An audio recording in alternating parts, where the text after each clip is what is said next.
Let's get ready to story!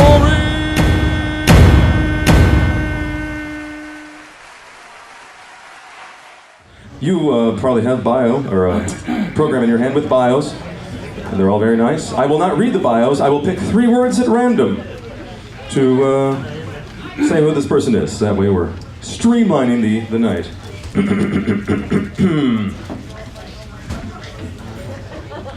Michelle Wilson McMullen. Where are we at? Watch your step there on the tripod. We have equipment all over the place. Just watch your step. So I'm going to read 3 words about Michelle. Mercy. Patch. Tuggies. Here she is.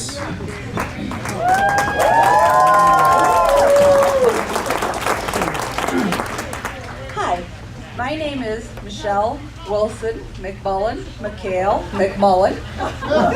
But if you're from Jessup, you're always Michelle Wilson. Because all the women are always known by their maiden name.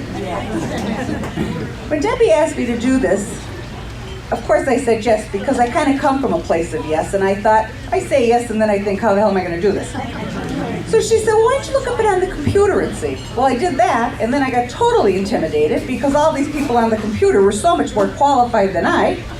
But then I remembered the theme of the story, and it was, did you love living in Jessup? And I absolutely did, and I love all my friends in Jessup.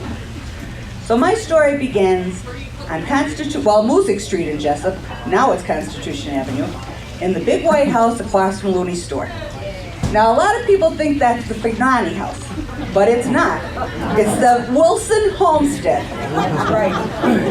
And I lived there with my mother, my father, my sisters Ellen and Maggie, my grandma Nellie, who, by the way, my mother was Italian. She thought it was an interracial marriage, and called my mother the black bastard, lovingly.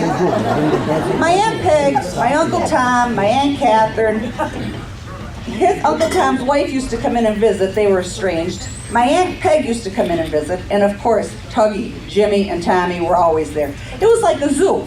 You thought people coming out of that house when that fire was? Nothing compared to us. I remember when it was time to go to kindergarten. And I was a little willful and spoiled, and I didn't want to go. But my Aunt Catherine, who was the love of my life, told me that if I went, she'd buy me the clapping monkey at Elio's store on the corner of Constitution and River Street. So I went and I got my vaccination.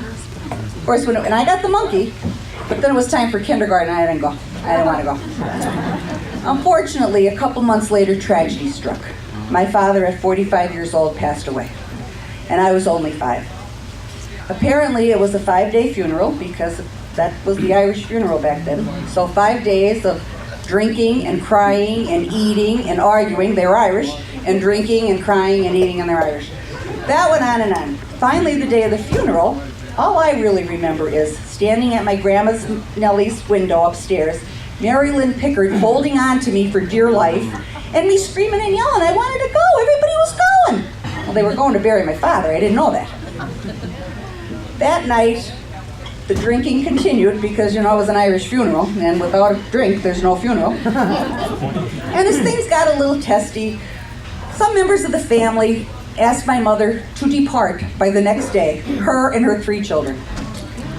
My mom and her 3 children left due to my dad's friends, Mr. Pickard, Mr. Munley, Stoop Mullen, Miles Swift.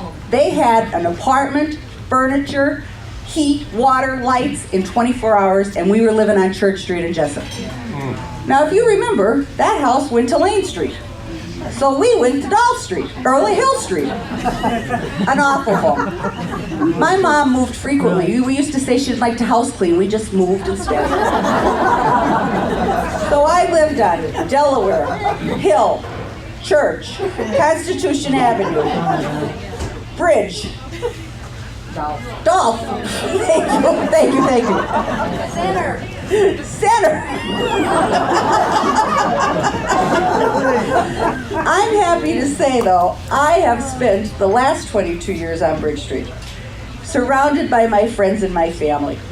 My family often says that my house has an open door policy. Anyone is welcome at any time, and I love it that way. I love my friends, they love me. I have friends since I was a child. When my daughter Casey was going to college, they asked the parents at orientation to get up and give a speech why they loved their town.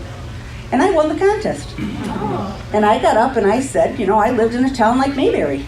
It wasn't really that we didn't have crime. It was just that, you know, if somebody stole something, you went to their house and told their mother and they gave it back.